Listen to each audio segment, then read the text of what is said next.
오늘의 시작은 레리 썸머스가 말한 대부분의 투자자들은 어제 해야 할 일을 오늘 하고 싶어 합니다라는 이야기로 시작해 보겠습니다. 지난 금요일 월스트리트는 형편없는 일자리 보고서 때문에 겁에 질렸었습니다. 2월 들어 미 경제는 단지 2만 개의 신규 일자리만을 창출했습니다. 월스트리트는 그 숫자의 9배를 예상하고 있었죠. 일부 사람들은 이것을 일회성으로 보고 경제가 악화되는 것을 나타내는 것이 아니라고 무시하고, 다른 사람들은 이것이 더 나쁜 소식의 시작이라고 생각합니다. 저는 중립적인 관점에서 봤으면 좋겠습니다. 경제는 여전히 잘 되고 있지만 투자자로서 우리들은 신중해야 합니다. 사실 수익 증가가 둔화되고 있습니다. 현재 우리는 금융이나 경제 뉴스가 많지 않은 실적 시즌 사이에 완만한 시기에 있습니다. 따라서 모든 뉴스 항목이 아무래도 과도한 영향을 미칠 것으로 보여집니다. 중국이나 북한, 브렉시트 등 최근의 헤드라인이 무엇이든 간에 매일 시장은 흔들리는 듯 했습니다. 이러한 문제들은 시장을 장기적 관점에서 볼 때 핵심적인 부분은 아닙니다. 투자자들에게는 모든 것이 실적과 금리로 귀결됩니다. 그 밖에 나머지는 소음일 뿐입니다. 이번 주 쟁점에 있어서 우리가 경제의 어디에 서 있는지 자세히 살펴보죠. 외관상 균열이 몇 개 보입니다. 일자리 보고서가 파열음을 냈는데 걱정할 필요가 없을까요? 지난 금요일 미 정부는 2월 취업 보고서를 발표했는데 그 수치는 좋지 않았습니다. 지난달 미국 경제는 2만 개의 신규 일자리만을 창출했었죠. 그것은 18만 명에 훨씬 못 미쳤죠. 사실 이것은 지난 8년 중 세 번째로 낮은 수치였습니다. 실업률은 3.8%로 떨어졌죠. 몇 가지 관점 중 하나는 일자리 데이터가 여러 번 수정된다는 것입니다. 또한 정부가 인정한 일자리 데이터는 상당히 큰 오차를 가진 대략적인 추정치입니다. 문제는 이 보고서가 다른 경제 데이터 중 일부와 일치한다는 것이죠. 예를 들어 제가 지난 영상에서 12월에 있었던 형편없었던 소매 판매 보고서 이야기를 했었습니다. 월마트나 로스스토어 같은 기업들은 잘하고 있다고 말했기 때문에 저는 그것이 나쁜 숫자라고 생각하고 있었습니다.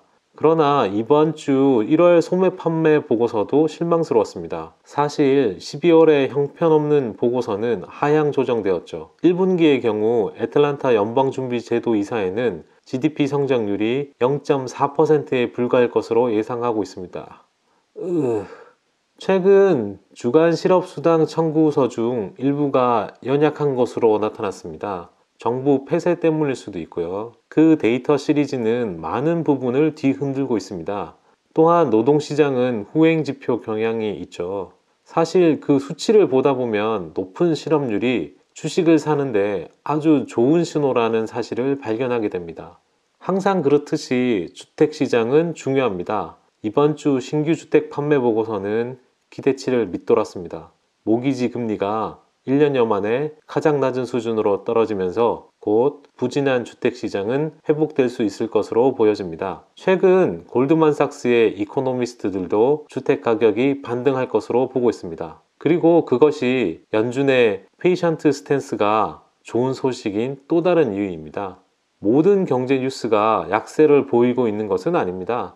이번 주 상무부는 1월 내구재 주문이 0.4% 증가했다고 밝혔습니다. 6개월 만에 최고치입니다. 또한 일자리 보고서에 따르면 지난해 평균 시간당 수입은 3.4% 증가했습니다. 이건 좋지 않지만 지난 10년 기간 동안 가장 높은 비율입니다. 이는 경기 회복의 중요한 측면이라고 강조하고 싶습니다. 많은 일자리가 창출되었지만 임금 상승은 무의미했습니다. 아직은 전체 용량에서 멀리 떨어져 있다고 생각합니다. 수요일 S&P 500은 제가 예측하지 못한 일을 했습니다. 그것은 10월 초 이래로 최고 수준을 기록한 것이죠. 시장이 어디로 향하고 있는지 예측하려고 하지 않는 또 다른 이유이기도 합니다. 멋진 사실입니다. 제2차 세계대전 이후 주식시장은 매회 중간선거 이후 12개월 동안 상승했습니다. 쿨한 팩트입니다. 골프의 퍼펙트 18홀과 같습니다. 이번 주 이전에 S&P 500은 9거래일 동안 8번 하락했죠. 이번 주 월요일, 화요일, 수요일 모두 힘든 날이었습니다. 지수는 현재 50일과 20일 이동평균을 상회하고 있습니다. 녹음 중인 금요일 시장도 테크가 이끌고 있습니다. 하지만 조심해야 합니다. 주식시장에서 산업재 섹터는 크게 뒤처져 있죠. 이와 함께 대형주가 최고의 이익을 누리는 동안 소형주 이슈가 내동댕이 쳐졌죠. 지금이 보수적으로 대응하기 좋은 시간이라고 생각합니다. 탄탄한 배당주를 찾고 흔들리는 고가놀이 종목에서 떨어져 서 있는 게 좋을 듯 합니다. 이제 1분기 실적 시즌이 몇 주 후에 시작될 때 우리가 기대할 수 있는 것을 살펴봐야 하겠습니다. 아마 3년 만에 가장 나쁜 실적 시즌이 될 수 있습니다. 3월은 이미 절반을 넘어섰고 곧 1분기 실적 시즌이 시작됩니다. 이번에는 흥미로운 실적 시즌이 될 것으로 보이는데 법인세 감면으로 2018년 실적이 크게 증가했기 때문이죠. 이런 이야기는 이미 진행되어 왔었던 부분입니다. 현재 월스트리트는 S&P 500의 1분기 실적을 주당 37.12달러를 기대하고 있습니다. 이 1포인트는 대략 84억 달러의 가치가 있습니다. 지난 6개월 동안 1분기 추정치가 거의 10% 정도 하향 조정되었습니다. 이 추정치가 맞다면 작년 대비 1.6%의 성장률을 나타낼 것입니다. 그것은 얼마 안 있어 가장 약한 성장이 될 것입니다. 사실 1분기 성장은 전혀 성장하지 않을 것으로 보여지는데 그 대신 실적 감소를 보일 가능성이 높습니다. 가장 약한 부분이 에너지 분야입니다. 유가는 아직 많이 못 올랐죠.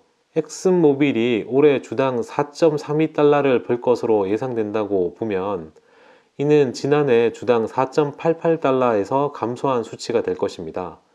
2011년에 이 회사는 주당 8.37달러를 벌었었습니다.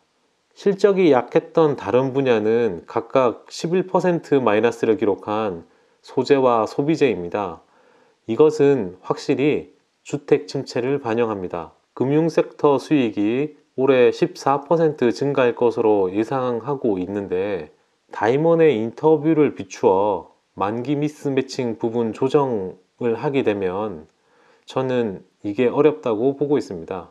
헬스케어는 약 30% 증가할 것으로 예상하고 있습니다. 여기서 퀴즈 하나 내볼까요? 지난 1년 동안 가장 실적이 좋았던 분야는 무엇이었을까요? 리츠와 유틸리티였습니다.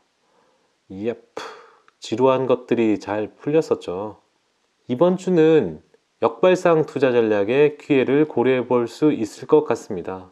최근 다우와 나스닥 100 지수 사이에 다이버전스가 발생했습니다. ETF가 원인이었죠. 보잉이 다우를 끌어내린 반면 애플이 나스닥 100 지수를 끌어올렸습니다. 다우 지수는 30개 종목으로 구성되어 있어 어떤 한 종목이 급락하면 지수가 함께 떨어질 가능성이 높은데 넘버원 보잉이니 더 심하겠죠. 이런 일이 발생하면 투자자들이 다우 지수와 직접적으로 연결된 ETF를 피하게 됩니다. 이는 결과적으로 나머지 29개 종목에 대한 수요도 감소시키죠. 여기서 투자 기회를 찾을 수 있습니다.